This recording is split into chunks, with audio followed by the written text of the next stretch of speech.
Méditation du 19 janvier, le parfum de la grâce. Je vous le dis, c'est la vérité. Partout où on annoncera la bonne nouvelle dans le monde entier, on racontera ce que cette femme vient de faire et on se souviendra d'elle. Marc 14, verset 9.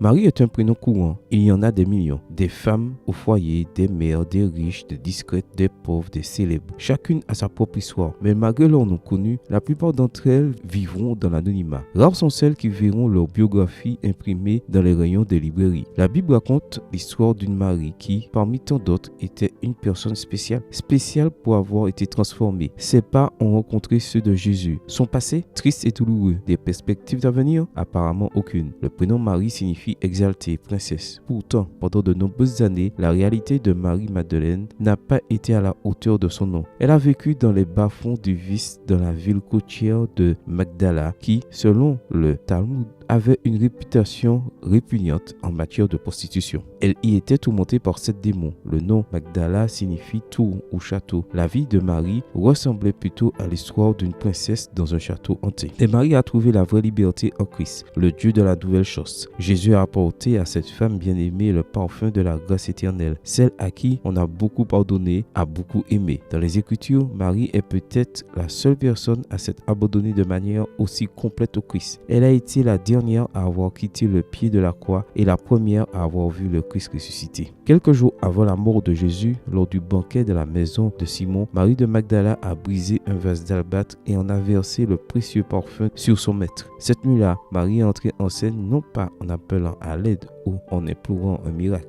Elle a cherché Jésus simplement pour lui exprimer son amour. Ce parfum représentait son cœur brisé. Elle m'a préparé pour la tombe, a déclaré Jésus. Matthieu 26, verset 12. En raison de cette attitude de dévotion, le Christ inscrit le nom de Marie Magdala dans l'histoire. T'es-tu jeté aux pieds de Jésus? Il t'invite, mon fils, donne-moi ton cœur. Proverbe 23, verset 26, version Colombe. Si tu le fais, ta vie sera comme un doux parfum. Salomon a écrit, une bonne réputation vaut mieux qu'un parfum de bonne qualité. Ecclésiaste 7, verset 1. Marie avait les deux. Amen. Bonne journée à toi et que le Seigneur te bénisse.